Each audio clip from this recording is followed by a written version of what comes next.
السلام عليكم ومرحبا بكم معايا في فيديو جديد في قناة ممتيل فاميلي. كنتمنىكم تكونوا كاملين بخير وعلى خير. بما اننا مقبلين على العيد الفطر، الله يبلغنا ليه يا ربي باذن الله. في هذا الفيديو غادي نشارك معكم طريقه تزيين هذا صابلي بريستيج، يعني الشكل ديالو زوين وبسيط.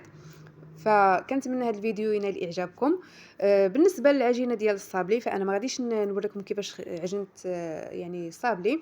فاي عجينه عندكم كتنجح لكم يعني غادي ديروها. انا غير جيت يعني هذا الفيديو غير باش نشارك معكم طريقه التزيين ديال هذا الصابلي، تاخذوا فكره على التزيين فقط. فكما قلت لكم يعني اي عجين ديال الصابلي كتنجح لكم، ما كيتقلص ليها الشكل ديالها ملي كيطيب، فيعني خدموه. هاد العجينه ديال الصابلي انا درتها بالكاكاو.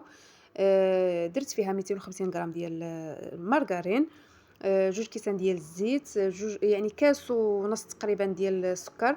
يعني ماشي كله سنيده وماشي كله سكر كلاصي، يعني باش يجينا الصابلي مقرمش كنغلبوا سنيده على سكر كلاصي، ولا ديروا كامله سكر كلاصي باش يجيكم مقرمش. آه، ما درت فيه الخميره، 4 ديال البيضات، النكهه ديال الكراميل، والدقيق اللي جمعت به العجين ديالنا. بالنسبه يعني كما قلت لكم، راه اي صابلي كينجح لكم غادي تديروه. صافي غادي خديت هاد القطاعه وقطعته بحال هاد الشكل هكا، يعني كنديرو رقيق بزاف لانني غادي نلاصق 2 ديال الحبات. الوجه الاول غادي نطيبه عادي، والوجه الثاني كما غتشوفوا غادي نديرو في ديك غادي نطيبه في السليبات باش يجيني يعني واحد الشكل فيه كما كيبان لكم، يعني راه رقيق. وعجينه ديال الصابلي هذه راه ما دايرش فيها الخماره، صراحه كيجي صابلي زوين وكيعطينا واحد الكميه ما شاء الله. صافي غادي نكمل، انا غادي نبقى غادا هكا حتى غادي نكمل العجينه، يعني العدد اللي غادي نحتاج في هذا الشكل هذا غادي نطيبه. وغادي ندوز دابا معكم باش غادي نطيب يعني الوجه الفوقاني اللي كما قلت لكم غادي نطيبه في السليبات. غادي نحاول انني ندير هاد التقيبه هكا الوسط باش غادي نعمرها من بعد في الكراميل كما غيبان لكم من بعد فاش غادي نبغي نزينها. صافي غادي نكمل العجين ديالي هذه كامله وغادي ندوز نطيبها، ومن بعد غادي نتلاقى معكم في طريقه ديال التزيين ديال هذا الصابلي. كنتمنى هذا الفيديو ينال اعجابكم، ما تبخلوش عليا بديك اللايك. صراحه واخا ما كاينش يعني التفاعل ولا المشاهدات، المهم انا كيعجبني انني نتقاسم شي حاجه نجحات وشي حاجه صدقت ليا وشي يعني وصفات بسيطه تنبغي نشاركها مع المتتبعات الوفيات ديالي. واخا يعني كما قلت لكم راه ما كاينش التفاعل، حتى كنقول صافي بلاش، ولكن كنولي نقول علاش. هادشي في سبيل الله غادي نشارك معكم الوصفات اللي كيكونوا ساهلين واقتصاديين ويعني وكيكون الشكل ديالهم زوين. طولت عليكم الهضره بزاف، ما علينا. غادي نكمل كما قلت لكم يعني هاد الشكل هذا غادي نطيبه ونولي معكم في طريقه ديال التزيين.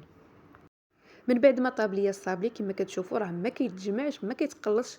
هاد الصابلي يعني عجينه ناجحه، واخا ما جربتهاش معكم ولكن راه يعني راها مزيانه. كما كيبان لكم انا راني بديت التزيين كما كتشوفوا، لان هذه كانت عندي كوموند ديال الاسبوع، فانا بغيت نشاركها معكم في هذا العيد اللي بغى يصايبها. بالنسبه للتعليكه فخديت العسل، يعني سخنته وزدت ليه الشوكولاط الابيض، هو اللي لصقت به هذاك الكاوكاو في الوجه الاول في الوجه الفوقاني ديال الصابلي. يعني ذوبت العسل زدت ليه الشوكولاط، غير واحد نص كاس ديال العسل مع واحد 7 ديال القطع ديال الشوكولاط الابيض. مني داب ليا هو اللي دهنته في الوجه ديال الصابلي من الفوق، ويعني ورشيت فيه هكاك الكاوكاو كونكاسيم. بالنسبه باش غادي نلصق فزدت ليه من بعد من مسالة تزيين الفوقاني ديال الصابلي هذيك التعليكه زدت ليها الكراميل باش كتجينا مواتيه مع الصابلي بالكاكاو، كتجي واحد المذاق زوين بزاف. هو اللي غادي نلصق به هكا. هاد التعليكه راه ما كتسيحش. زدت ليها انا واحد المعلقه صغيره ديال الجليكوز، الا كان عندكم زيدوه، ما كانش عندكم راه يعني نفس النتيجه، راه ما كيسيحش. هاد التعليكه ما كتسيحش. صافي هذا هو التزيين ديالو، يعني ساهل بسيط. كنتمنى يعجبكم الشكل. صافي غادي نكمل انايا الكميه اللي عندي كامله صافي، وهذا هو الشكل ديالها كما كيبان لكم، يعني كيجي واحد الشكل زوين ديال هاد الصابلي. كنتمنى هاد الفيديو يعجبكم ويكون اقتراح زوين. من بعد كاضافه قبل يعني زدت هذاك خطوط ديال الشوكولاته دي كاضافه. الى اللقاء فيديو اخر ان شاء الله. السلام عليكم ورحمه الله وبركاته.